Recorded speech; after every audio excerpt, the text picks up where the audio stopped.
All right, so Iron Galaxy Studios lays off an undisclosed number of workers and it accepts current market conditions as permanent. Man, they are really giving up on this whole thing, huh? Iron Galaxy, if I recall, those are the people that they did like the remake of Tony Hawk Pro Skater 1 and 2, if I could be wrong on that one, but I believe so. So let's see what's going on here, what they're talking about. This is from WCCF Tech, so make sure to go check them out. I'll have the article linked in the description down below. And also, if you guys do like this content and everything, be sure to subscribe to the channel, drop a like, and also comment down below as well any other topics that you guys would like me to check out, and things like that, and I'll be sure to look those up. So here we go. All right, Iron Galaxy Studios said that Iron Galaxy Studios, the studio that led the development of Tony Hawk Pro Skaters 3 and 4, not 1 and 2, I'm sorry, and also co-developed PC ports for The Last of Us Part 1 and Last of Us Part 2 Remastered, Uncharted Legacy of Thieves Collection, and several other titles, is now the latest studio to announce layoffs in 2026. Let's see here. A statement was posted to the studio's LinkedIn page to confirm the cuts. Though the studio did not disclose the number of people who are losing their jobs, a report from Game Developer did. However, add that the company's drastically cutting down its size. Wow. Okay. So they said these cuts come from these cuts come a little more than a year after the studio's first layoff, where it cut 66 developers in what it called a last resort, and that it took to enable our long-term survival, which clearly it didn't. This time, rather than try to call the cuts as part of a survival tactic, it only took because it had to, framing the cuts as just a reality of today's video game industry. Again, it's just like these studios and everything just wanting to just cut everybody out because they do not, like, these higher ups, you do not want to take a pay cut of mistakes that were made, that most likely they did. That is the big problem there, is that they don't want to take that pay cut. But no, we just screw over everybody else's career. Okay, yeah. So they said that studio reflects on how 2020 was the start of what it is now, accepting to be permanent change to the video game industry. That's not even the video game industry, it's just the industry in general. These cuts come as part of a company committing to a new structure, one that its leadership feels is necessary to survive in the modern video game industry in 2026 and beyond. No, again, what it is that the leadership, they're not leaving. It's the developers are the ones that are getting kicked out. They want to make sure that, anybody that's in a leadership role, or the middleman or whoever, they try to make sure that they are able to stay. Well, they cut everybody out. But here's the point. But here's the question. If you are going to do that, if it gets worse and worse and worse, right? More people are going to get laid off, right? Here's my question. How are you going to be able to put out a game if majority of your developers are going to be gone and it's just a whole bunch of leadership? Are they going to start filling in the roles? I'm not entirely sure. Most likely they're not going to. They're not going to do that. They're going to be like, well, they need to make the game. Are you going to increase their pay? No. You're going to have them work even harder for either the money that they're making now or less, just to fill your pockets in. And I'm sick and tired of this. They said today Iron Galaxy Studios regrets to announce that we are reducing our company's size, quote unquote. The statement began, a number of teammates and friends are losing their jobs as we adjust to a new company structure. We are terribly sorry to lose them as we take steps to adopt the climate of the video game industry. It's time for us to evolve again. No, it's not time for you guys to evolve again, because you guys don't know you guys do not know the evolution of what you guys are talking about. You guys have no idea what you're talking about. You guys are just laying off people because your studio is not doing well. The games that you guys are putting out, that you guys are thinking that is best for everybody, which we all know, a game for everybody is a game for nobody. They think whatever's best for people, the analytics, the data that is shown, instead of asking your target audience, or even having a target audience, asking them, hey, what is something that you guys would love to see, right? Instead of asking them, no, you're not doing that. You're not doing that at all. You're just thinking of what's best. Or you guys are trying to remaster or support a game that isn't well received. Sorry. I'm sorry to say that. Last of Us, I gotta say, part 1 was good. Part 2, sorry. I just have to call it. I'm just calling it as for what it is. That's just me personally. Now, people may think of it differently, and hey, by all means. But for me, I'm just like, bro, what the hell? So it says, since we first got started, we have taken on many different forms as a company. Throughout these different phases, we change our focus, our mission, and our size. That's already a problem right there. When you start your company, you don't know what the hell you're doing. Like, you changed it many times. You changed your focus and your mission and your size. Yeah, if you're changing your focus, saying like, oh yeah, we're a game studio, we're gonna be making like our own IPs and stuff. Then you're like, no, that's not work. So we're gonna lay off some people. Okay, actually, we're gonna be a supporting studio. So we're gonna be helping out other studios with their IPs and everything, just in case they need anything. Oh, that's not working out with that one. Okay, we're just gonna lay off some more people and we're gonna go a different direction. If it doesn't work out the second time, it's very questionable. I just gotta say. They said that we worked with the best creators, the creators of interactive entertainment, and made some games of our own. Along the way, we've seen the industry that we serve expand and contract in surprising ways. They said that ever since 2020, when everything about video games started to change, it actually didn't start to change. It's just because of the pandemic and everybody was locked up. Not locked up. Everybody was in their homes because of quarantine, restrictions and things like that. Like, yeah, people resorted to video games and like online media and things like that. That's what happened. But it didn't cause really much of a boom in the game industry, really. It said that people have been waiting for business to get back to normal. These are the conversations we've had with colleagues and partners on our travels to the places where game creators gather.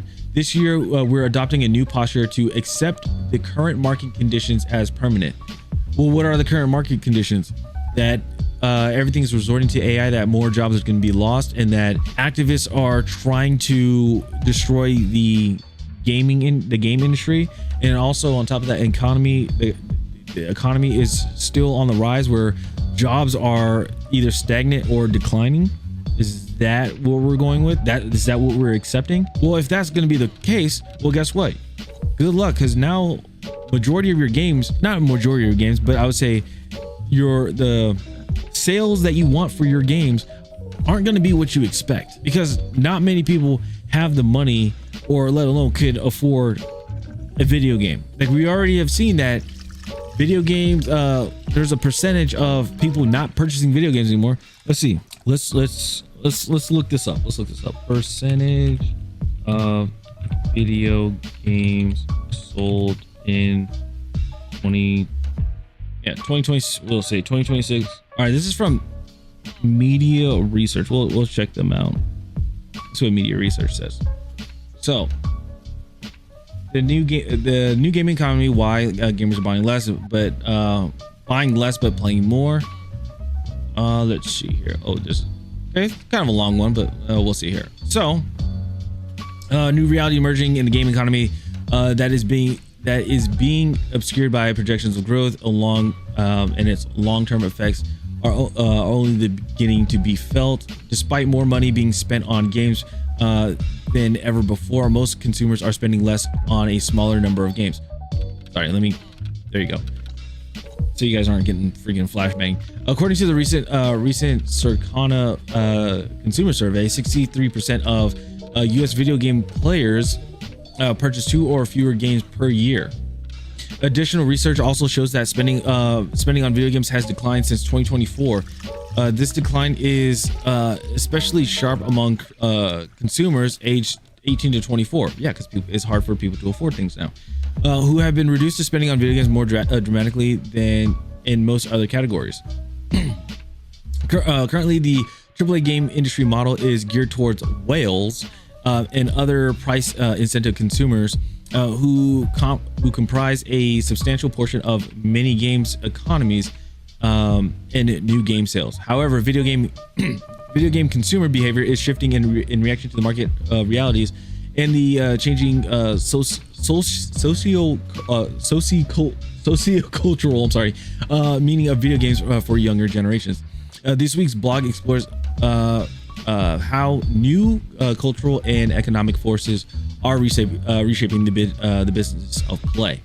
The free-to-play generation. So yeah, a lot of people are gearing towards the free-to-play. Let's see, your younger generations are navigating a difficult economic landscape. Yes, while it's tempting to attribute declining game purchases among Gen Z entirely to financial strain, the reality is more complex. Spending their habits reflect not only economic conditions but also the social and technological ecosystems in which they've grown up.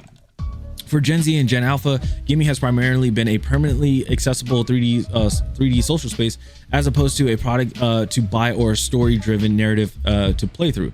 Free-to-play, massively popular online games have become the norm, supported by widespread internet access and a rise of mobile gaming. Because these digital worlds are so deeply embedded with their social lives, players are more likely to spend money within them rather than on a new title. Let's see, a ComScore report found that 82% of American gamers made an in-game purchase in 2023, underscoring how engagement has shifted toward in video game economies.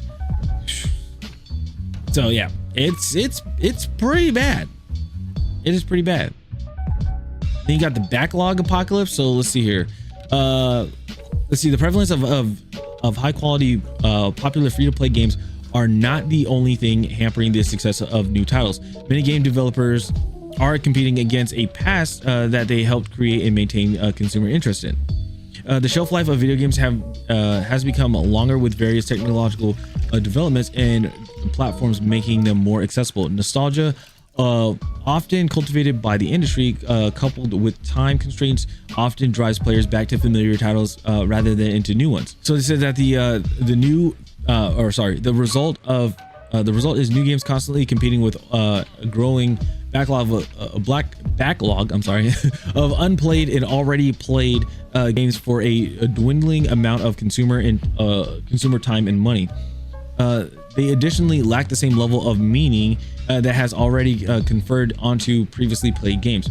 Remakes and remasters can recapture some of the interest, but the limitations of that strategy will become more apparent as the differences between game generations becomes harder to perceive.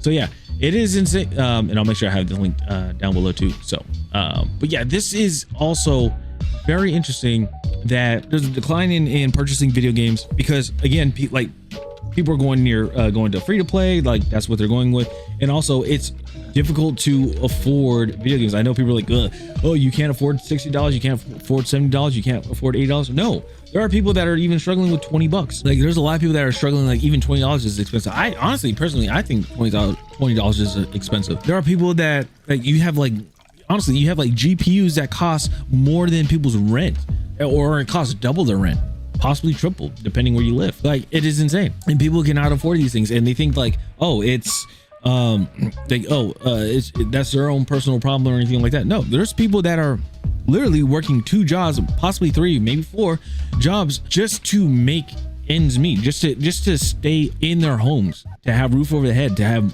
food on the table, to be able to pay their bills and everything like that. I'm gonna be honest, me working like when I was working with EA and everything, it was nice. Like it was good that I was able to, pay my bills and everything like that. But on top of that, it was pretty difficult too, because paying the electric bill, because again, Florida is no state tax in it, everything like that. So every time when we get hurricanes that came in, like Hurricane Milton that happened last year, or the year before, when Milton hit, it did a lot. And on top of that, it affected the energy company that pretty much all of the state has to pay to, because they don't have an alternative one. Our energy costs went up like crazy. Like I remember just running my AC on economy mode, so it only blue AC for like an hour or two, like throughout the whole day, my bill shot up to like $300 and some odd, which was freaking insane. It was ridiculous. So it was the point where I had to like cut off, like I had to literally cut power from a lot of things just to maintain, you know, having electricity. If not, I'd be, I mean, you guys wouldn't be able to see me. You guys wouldn't be seeing me. I'd probably be uploading videos using my cell phone here and there, but that would be it. What's up, American Leader? And he said games are expensive, especially the way AAA titles are going. $60-$70 for a beta, and indie games dropping bangers for like $20 to $30 fully developed. Exactly. And I'm saying, like, if the AAA industry does do that, if they go down that route of like just like sheer incompetence and just ignorance, I guess you would say, they're gonna crumble, and then the indie games and double A's, they're just gonna take over. They're gonna be the new AAA industry. It's gonna be pretty much the big bang of video games, and that will be something very shocking, but then also not shocking as well, because it's like we are seeing them go down this path. And that's why when people are going to there's one example, like oh goodness, I can't remember his name, but he created Expedition 33. He left Ubisoft. He left Ubisoft to go create a game because he was more passionate of a game that he wanted to make, that he has unlimited creative freedom compared to working at a game industry where, yes, you have the creative freedom, or no, where you make a good amount of money, but you don't have that creative freedom.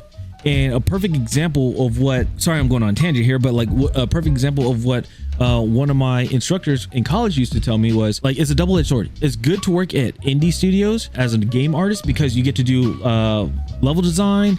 Not level design. You're able to do environment art, prop art. Sometimes you will do some rigging. You may be doing some textures, artwork on textures and materials, things like that. So you're like a jack of all trades of the art side, right? Basically making yourself almost a technical artist. So you're doing all these things. But if you're working at the AAA industry as a game artist, guess what you're only doing? You're only a prop artist, and what you're doing is making a door or a doorknob, and then you're putting that in the game. And then the next thing they tell you is, say, hey, we need you to make a fence. And then you make a fence. You make 5 or 6 different fences for a video game, and that's it. So it's like, which one you want to do? Do you want to have a good amount of money but like not really do much at your job? Or do you want to have where you're able to fill in many hats? You have many hats and many positions of what you're doing, but you're not making, either you're making not as much or you're making nothing until the game releases. Because that is also another thing when it comes to the game industry, to indie games, where there are some people that are working on a game, that are working on games and stuff, and they're not going to get paid until the game is released, and if there's success from the game. That's also another thing. That's a big one. Yeah, and he killed it and won so many game awards. Exactly. And then when people found out about it, they started leaving Ubisoft, and people from Ubisoft were saying, hey, you know, you had a former Ubisoft employee that just made a banger of a game that really took over the game industry. And guess what the leadership said? They said, well, okay, so and moved on. So again, it's just like, if they're gonna go that, if they're going down that route, if they're gonna keep going down that route, they're going, like, it's going to crush, it's going to crumble. And then they're gonna try to figure out, hey, what was the problem when we've been telling them the whole time? So it's just one of those numbers, and it's insane. Do you play ARPG or like Souls-like games? I played it in the past for like a while ago, but I need to get back into it. Like, let me put it this way: I never played Elden Ring, and I still owe the community Elden Ring stream. I do. Don't forget. Don't you guys think I forget? But yeah, it's insane. All right, so let's see here. Next, they said that the statement goes on to lament about how players have changed their habits, how publishers have changed what criteria they look for, and that all of this change has not only impacted Iron Galaxy, but its partners. They said the studio's latest evolution is part of the painful decisions it must make. Saying that it would be impossible for us to sustain the team size that we carried this past year, even after our downsizing from last year. So the problem is you kept losing more money and more money and more money, that you're getting to the point where you cannot pay all your employees. Again, your leadership, are they willing to take a pay cut? No, that's the problem. And it is, and again, all right, I gotta find this guy again. Hold on. I always keep forgetting his name. Nintendo developer and president who famously took a massive pay cut to avoid laying off staff was Satoru Iwata. I think I said his name right. If not, I apologize. But yeah, took a pay cut. What did he do? Took a 50% pay cut on 2 major occasions. The bad sale, like the disappointing sale of the 3DS in 2011, and then also on 2014 when the commercial failure of the Wii U console. This is the definition of a leader, developer, president, whoever who fell on their sword, who lived by the sword, that died by the sword. No pun intended. He was like, hey, it didn't work out. I don't want to lose people. All these people are great. It wasn't their fault or anything like that. I don't want them to lose their job. I'm gonna lose them. I'm gonna spend some money. I'm gonna spend some money on my side. You know, I'm gonna give away. I'm gonna forfeit 50% of my salary so they can keep working and so they can have their jobs and everything like that. Do we have that over here? No, we don't. And it's pissing me off. As I said, that we hate losing people. The statement continues. One of our core values is providing a wonderful experience for talented folks who work for us. The best we can do for them today is to help them start writing the next chapter of their career. Let's see here. They are all welcome to introductions and referrals from us. If you need good people, please be on the lookout for them. Thank you. Well, at least it's nice for them that they said that. That's pretty cool. So yeah. So they said that the realities of let's see here. So the realities of the current video game industry are impacting everyone. It's not just the video game industry, it's just the industry in general. It's entertainment, it is film, it's everybody. It's everybody. That is absolutely undeniable. Iron Galaxy is not the first studio to cite market conditions as the decision behind cuts, nor will it be the last. But the fault of layoffs taking place always lies with leadership. And if layoffs happen, it's because the company's leadership failed to prevent them.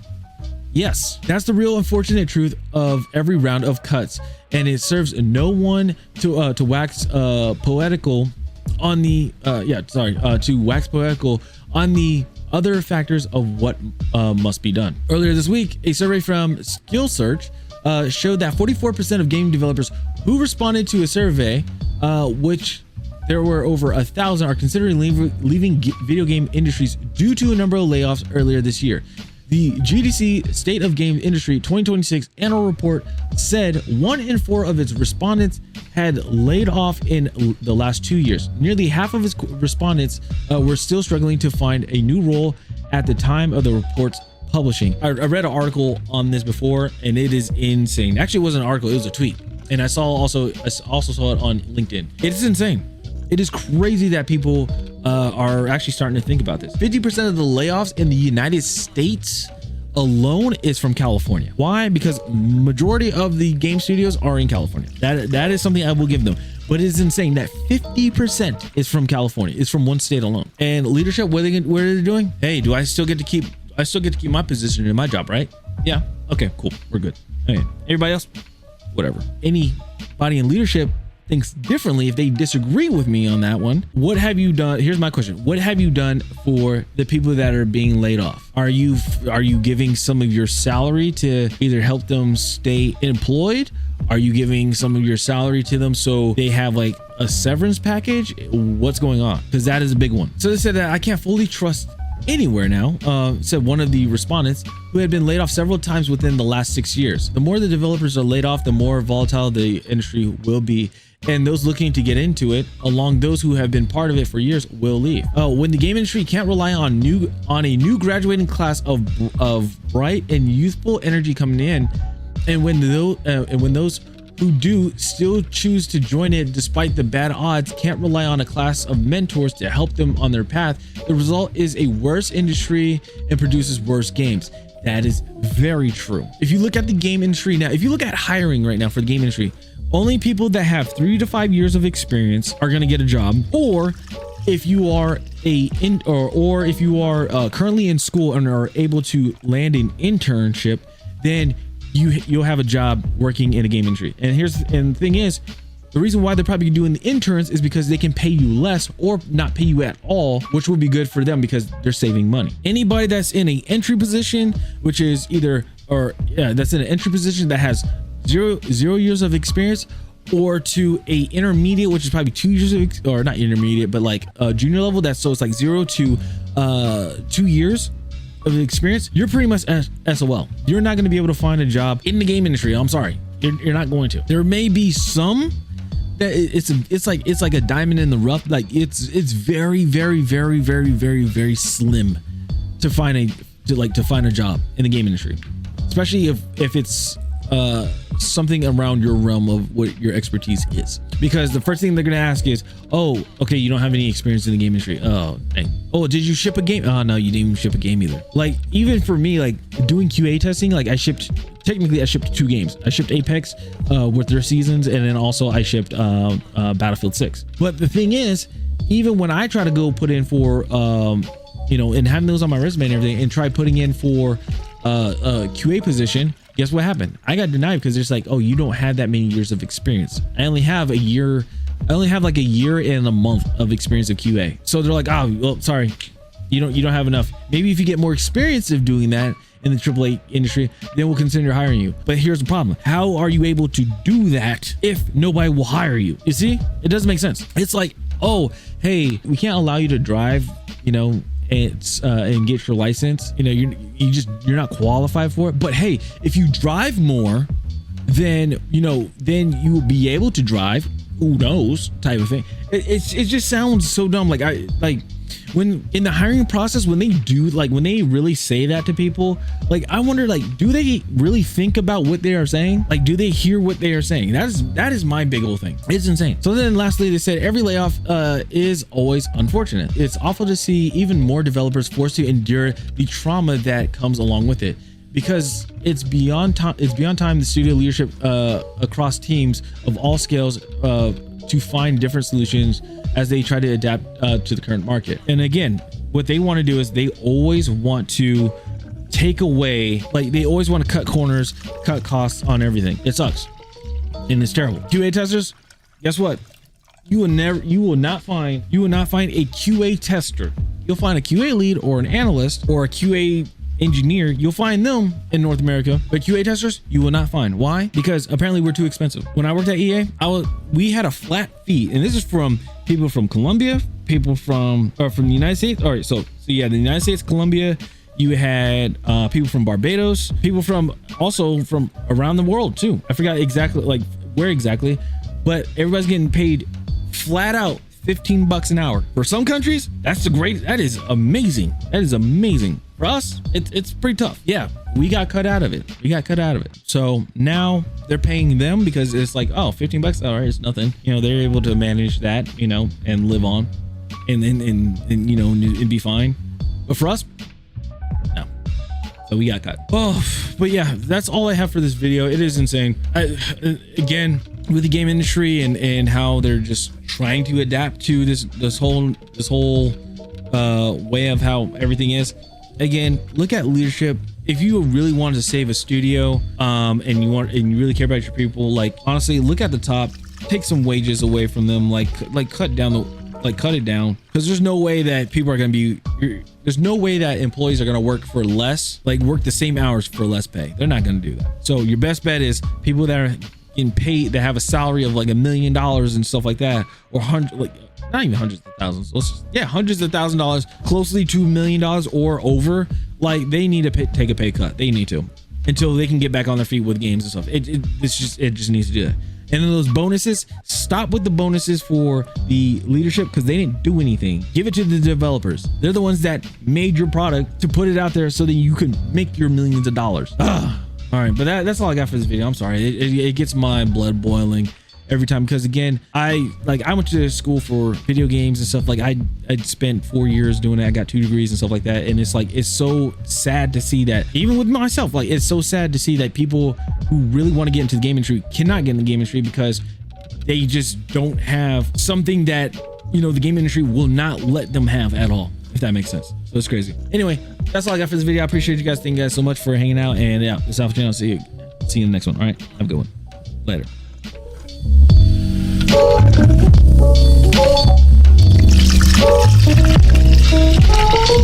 Thank you.